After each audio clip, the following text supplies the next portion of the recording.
Hi, welcome to another free Friday tidbit on the neurobehavioral model. We have a new month, September already. I cannot believe it. This month, it's a little bit different of a theme. It's going to be applying those executive function challenges and other challenges, all kind of wrapped up into one, into this season of change. September brings with it so many changes. We've got back to school. Now, I know many school districts, particularly in the South or the West, start back in August, but in the Northeast, everybody's still starting after Labor Day. So we have school starting, which is a change in routines, new schedules, or going back to the regular schedule after a summer of, being pretty chill and relaxed on that. We have a lot of different things. New clothes, typically. Parents go school shopping for kids for back to school, right? You want your children to look nice, but with new clothes comes new textures that might trigger some of your kids unexpectedly. There's also new people, and there's so many things that can totally overwhelm and overload your kids that by the time they make it through the school day and come home, they are on red alert. And it can just take one thing, no matter how tiny and minuscule in the scheme of irritants. It could just be the last straw that sets them off to go ballistic, and you're left wondering, what the heck? The kids, the teachers say, oh, they do fairly well for at least half the day. They don't see the problems, the behavioral challenges that your child presents at home. And that's because if you are neurodivergent, you work really hard at staying under the radar and holding it together, at masking all your challenges to really minimize the amount of teasing or the amount of singling out or the amount of bullying, anything. So by the time kids come home, their battery is depleted. Remember, I've said before that it takes the brain a lot more energy to do the extra work that compromised brains have to do. In order to get anything done, our brains take detours to get to the end. And so they burn their fuel a lot faster.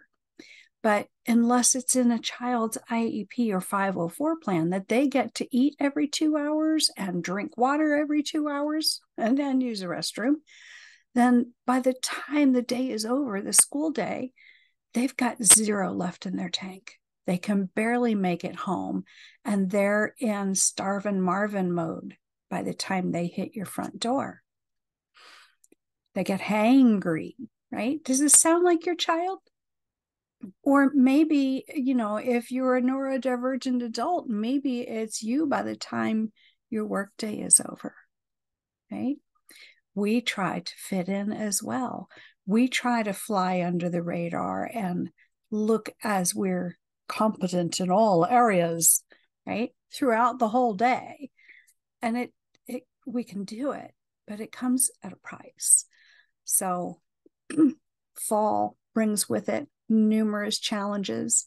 So there are some things that I'm going to suggest that you pay attention to. Look at the environment, right? Look at the environment and figure out where you can pare down to avoid overstimulating your child's brain.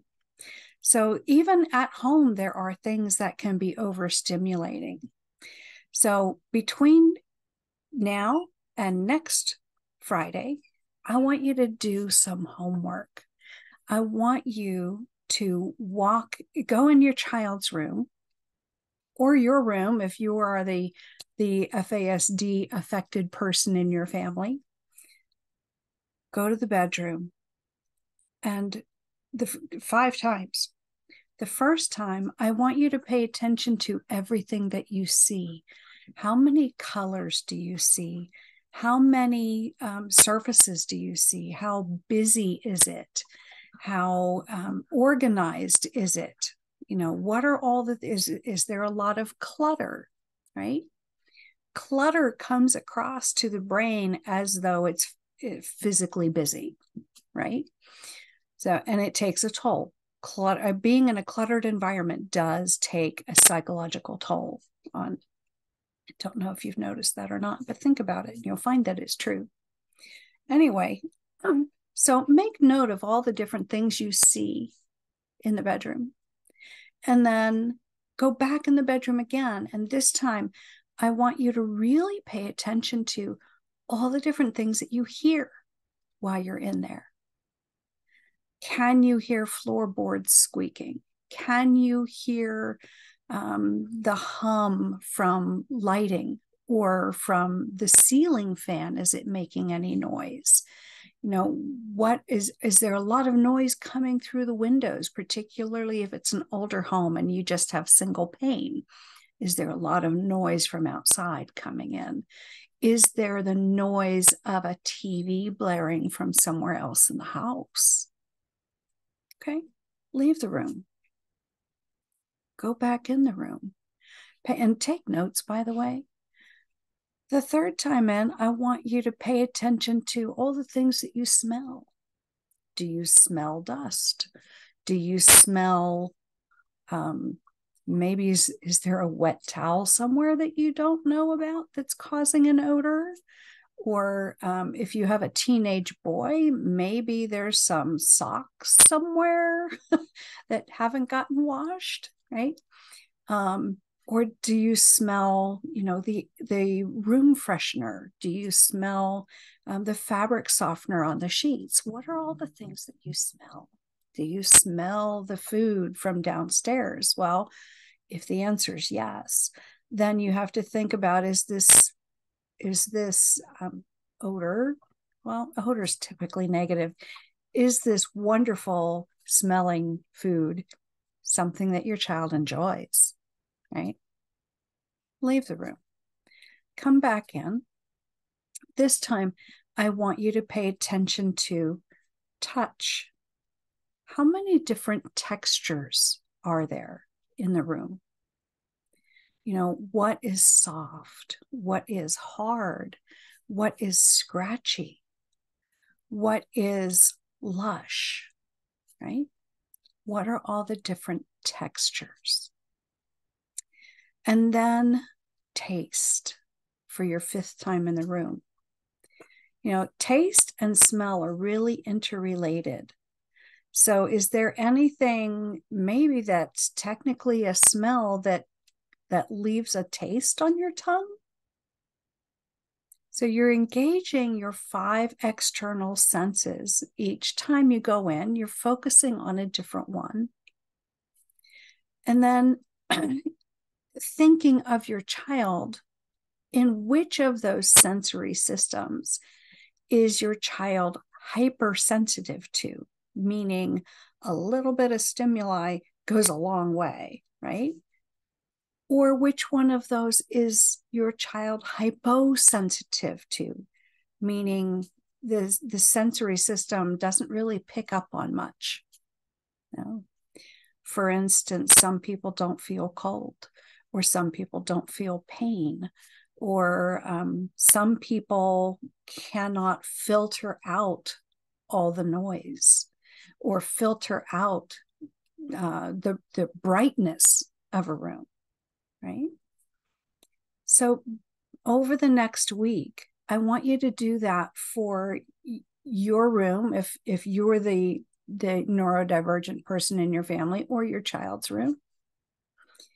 And then not only the bedroom, but each of the common rooms in the home. So if it's your child, I invite you also, because we have back to school night coming up, right? That happens usually by mid-September. When you go to your child's classroom, I want you to engage in that same activity. As you walk the halls in your school, in your kids' school, what are the sights and the sounds and the textures that your child may be super sensitive to, right? Or if it's a work environment, what kind of building do you work in? What are the sights and the sounds and the textures and the odors and the tastes in that environment? Because it takes a lot of energy to filter out stimulus that we really don't need to pay attention to. And working hard at doing that can prevent us from paying attention to the important things, like the lesson that's being presented in class or the task at hand for work.